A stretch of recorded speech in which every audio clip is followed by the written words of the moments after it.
بسم اللہ الرحمن الرحیم۔ السلام علیکم۔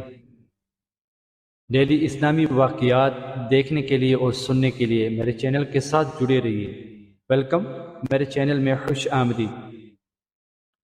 آج ایک اور اسلامی واقعے کے ساتھ، ایمان افروز واقعے کے ساتھ، حضرت یحییٰ علیہ السلام کا معمول، جو باوجود پیغمبر تھے اور اللہ رب العزت کے بارگاہ میں کس طرح روتے تھے، معافی مانگتے تھے۔ تو آئیے دیکھتے ہیں اور سنتے ہیں۔ بہت زبردست اور ایمان افروز واقعہ ہے۔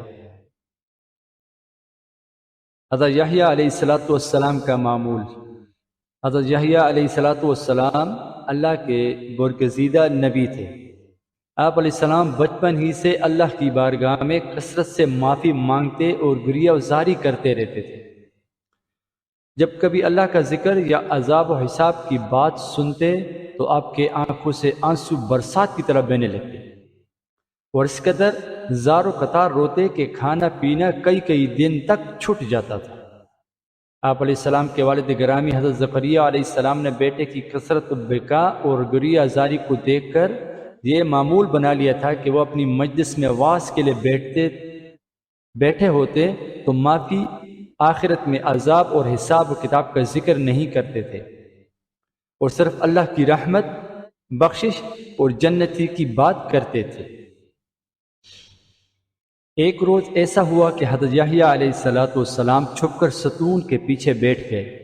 حضرت زکریا علیہ السلام کو بیٹے کے مجلس میں موجود ہونے کا علم نہ تھا، لہذا انہوں نے دوزخ، بخشش اور مغفرت کی بات چھیڑ دی۔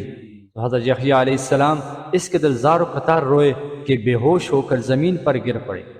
باپ کو پتہ چلا تو اٹھا کر گھر لے گئے، لیکن حضرت یحییٰ علیہ السلام زار و قطار روتے رہے۔ بالآخر گھر سے باہر نکل گئے اور پہاڑوں میں جا پہنچے اور ایک پتھر کے اوپر سجدے میں گر گئے۔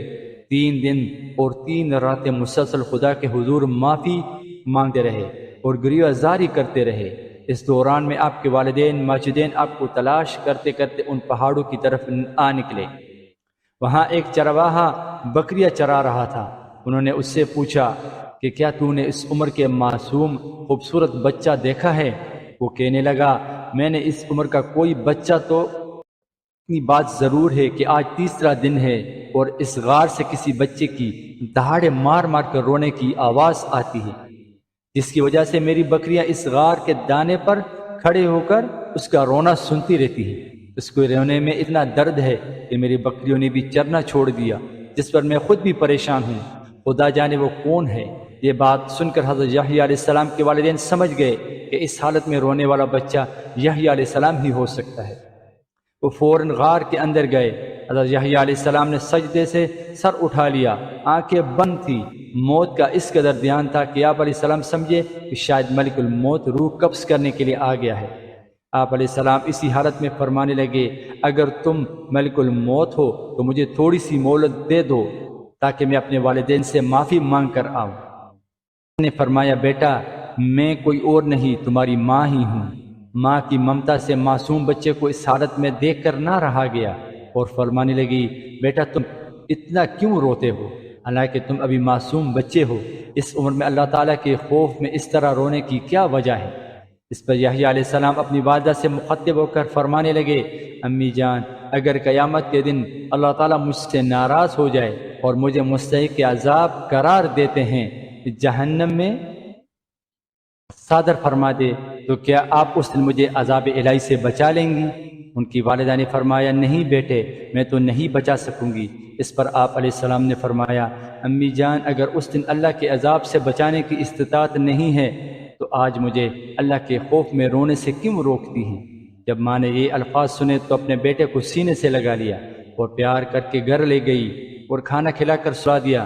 حضرت یحییٰ علیہ السلام کی آنکھ ابھی لگی ہی تھی کہ نیند کی حالت میں غیب سے آواز آئی، یحییٰ اب آخرت اور ہماری یاد کو بھول گیا ہے اور تجھے آرام کی نیند آ گئی ہے۔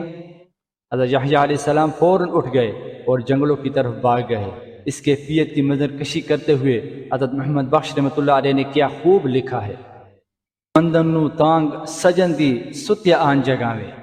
یہ واقعہ حضرت یحییٰ علیہ السلام کے بچپن کا ہے، کہ جس سے اندازہ لگایا جا سکتا ہے کہ اللہ والوں کی زندگی کس طرح معافی مانگنے، اللہ کے حضور گڑ گڑانے اور خوف الہی میں بسر ہوئی۔